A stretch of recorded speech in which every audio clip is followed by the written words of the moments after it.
आइए question number 13 पर 13 पे दिए गए चित्र में ए बी समांतर सी डी है, यानी ए बी सी डी के क्या है, समांतर है। और ए ओ बी 100 डिग्री है, ए बी ओ 100 डिग्री है। और ओ सी डी 115 डिग्री है। ये लाइन को हम कंस्ट्रक्ट करते हैं। ये लाइन पहले से नहीं है क्वेश्चन में, ये लाइन को कंस्ट्रक्शन करेंगे यानी ड्रॉ करेंगे। तो कह रहा है एंगल बी ओ सी निकालने, बी ओ सी निकालने, ठीक है। तो बी ओ सी एंगल को निकालेंगे, चूंकि हम जानते हैं और ये पैरेलल लाइन है, ये लाइन इसके पैरेलल है, ये लाइन इसके पैरेलल है। चूंकि हम जानते हैं कि दो लाइन पैरेलल हो और एक तिर्यक रेखा हो तो दो अंतःकोण का योग 180 डिग्री होता है। तो ये दोनों पैरेलल लाइन है और ये एक तिर्यक रेखा है, तो ये दोनों कोण का योग 180 डिग्री होगा। तो ये दोनों कोण का 180 डिग्री होगा, तो ये 115 डिग्री है, तो ये कितना डिग्री होगा, यानी 180 में 115 घटा देंगे। तो 180 में 115 घटाएंगे, 180 में 115 घटाएंगे तो कितना बच जाएगा, ये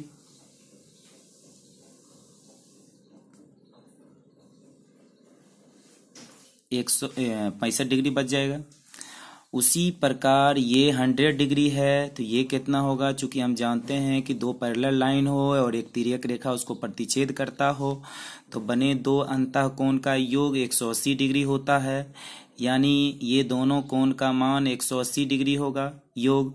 तो ये 100 डिग्री है, तो ये कितना होगा, ये हो जाएगा 180 डिग्री अब माइनस 100 यानी 80 डिग्री। तो ये हो गया 65 डिग्री और ये हो गया आपका 80 डिग्री। और हम चूंकि जानते हैं कि एक रेखा हो उस पर एक रेखा हो उस पर किरण खड़ी हो तो बने कोणों का योग कितना डिग्री होता है, 180 डिग्री होता है। ये तीनों कोण का मान कितना डिग्री होगा, 180, यानी ये 65 डिग्री है और ये 80 डिग्री है। और ये बी ओ सी कह रहा है निकालने, तो हम चूंकि जानते हैं कि कोई रेखा पर किरण खड़ी हो तो बने कोण का योग 180 डिग्री होता है। तो कोण 80 डिग्री प्लस ये कोण यानी बी ओ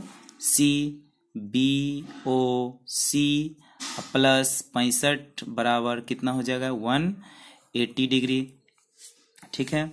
अब ये दोनों को ऐड करेंगे तो कोण बी ओ सी प्लस ये कितना हो जाएगा, 514 यानी 180 डिग्री। ये हो जाएगा B O C equal to 180 minus 145, ठीक है।